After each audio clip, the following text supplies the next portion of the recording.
हरे कृष्णा। सनातन धर्म में व्रत तो बहुत है, लेकिन एकादशी को व्रतों का राजा कहा जाता है, क्योंकि यह व्रत यदि पूर्ण नियम से रखा जाए तो कई जन्मों के पापों का नाश होता है। एकादशी महीने में 2 बार आती है, एक शुक्ल पक्ष और एक कृष्ण पक्ष। इस दिन भगवान विष्णु और माता लक्ष्मी की पूजा की जाती है। यह व्रत समस्त पापों को समाप्त करता है, संतान की उन्नति के लिए, पापों के नाश के लिए व जीवन में भक्ति मार्ग पर चलने के लिए यह व्रत बहुत ही महत्वपूर्ण है। एकादशी धर्म के मार्ग में आने वाली समस्त बाधाओं को समाप्त करता है। इस दिन श्री विष्णु सहस्त्र नाम का पाठ महत्व रखता है। वही घर में हरि नाम संकीर्तन करने से अनंत पुण्य की प्राप्ति होती है। भादो महीने में पड़ने वाली एकादशी को परिवर्तनी एकादशी कहा जाता है। तो आज की वीडियो में मैं आपसे शेयर करने वाली हूँ परिवर्तनी एकादशी या पद्म एकादशी, या इसे जल झूलनी एकादशी भी कहा जाता है, क्योंकि सभी मनोकामनाओं को पूर्ण करने के लिए जीवन में व्यापक बदलाव लाने वाली परिवर्तनी एकादशी की तारीख है 14 सितंबर को। इसकी शुरुआत होगी 13 सितंबर को रात 10:30 बजे और इसका समापन अगले दिन यानी 14 सितंबर को रात 8:41 पर होगा। क्योंकि इस तिथि का सूर्योदय 14 सितंबर को है, तो उदया तिथि के आधार पर परिवर्तनी एकादशी का व्रत 14 सितंबर को ही रखा जाएगा। परिवर्तनी एकादशी भगवान विष्णु की पूजा करने का महत्वपूर्ण और विशेष दिन है।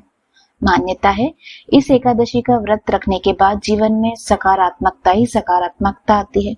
मनुष्य को कभी कुछ करने की जरूरत नहीं पड़ती। मान्यता है कि चातुर्मास के 4 महीने के लिए सोए हुए भगवान विष्णु परिवर्तनी एकादशी के दिन करवट बदलते हैं। उनके सोते हुए करवट बदलने के कारण जीवन में कई परिवर्तन आते हैं। इस कारण करवट बदलने के दिन को परिवर्तनी एकादशी कहते हैं। इसका नाम जयंती एकादशी भी है और कई स्थानों पर इसे डोल 11 भी कहा जाता है। परिवर्तनी एकादशी की कथा के अनुसार जब अर्जुन ने इस एकादशी के महत्व के बारे में भगवान श्री कृष्ण से पूछा तो उन्होंने बताया, हे पार्थ, इस एकादशी की कथा को सुनने मात्र से सभी पापों का दमन हो जाता है, मनुष्य स्वर्ग का अधिकारी बन जाता है। इस जयंती एकादशी की कथा सुनने से पापियों का भी उद्धार हो जाता है। यदि कोई धर्मपरायण मनुष्य एकादशी के दिन मेरा पूजन करता है तो मैं उसको संसार की पूजा का फल देता हूँ। जो मनुष्य मेरी पूजा करता है उसे मेरे लोक की प्राप्ति होती है, इसमें तनिक भी संदेह नहीं।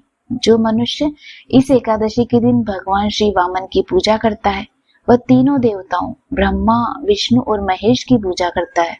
भगवान श्री कृष्ण ने कहा, हे पार्थ, जो मनुष्य इस एकादशी का उपवास करते हैं उन्हें इस संसार में कुछ भी करना शेष नहीं रहता। इस दिन उपवास करने से मनुष्य सभी पापों से मुक्त होकर स्वर्ग को जाता है। जो मनुष्य पापों को नष्ट करने वाली इस एकादशी व्रत की कथा सुनते हैं उन्हें अश्वमेध यज्ञ के बराबर फल की प्राप्ति होती है।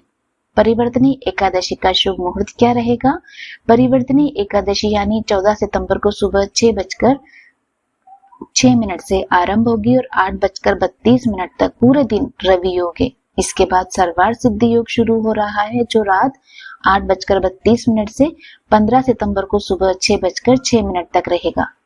ब्रह्म मुहूर्त सुबह 4:33 से 5:19 तक है। वहीं अभिजीत मुहूर्त 11:52 से 12:41 तक है। विजय मुहूर्त 2:20 से 3:09 तक है। अमृत काल 2:25 से 3:57 तक है। परिवर्तनी एकादशी पारण का समय। परिवर्तनी एकादशी पारण का समय 15 सितंबर को सुबह 6:06 से 8:34 तक है। इस समय के भीतर व्रत करने वाले सभी साधक को यानी व्रती को अपना व्रत अवश्य संपूर्ण कर लेना चाहिए। उम्मीद करती हूँ आपको आज की संपूर्ण जानकारी पसंद आई होगी। इसी तरह की अन्य जानकारियां सुनने के लिए आप हमारे चैनल से जुड़े रहिए व इसे सब्सक्राइब अवश्य कीजिए। भगवान श्री हरि विष्णु सभी की मनोकामनाएं पूर्ण करें। आप सभी हमेशा स्वस्थ रहें, खुश रहें। धन्यवाद।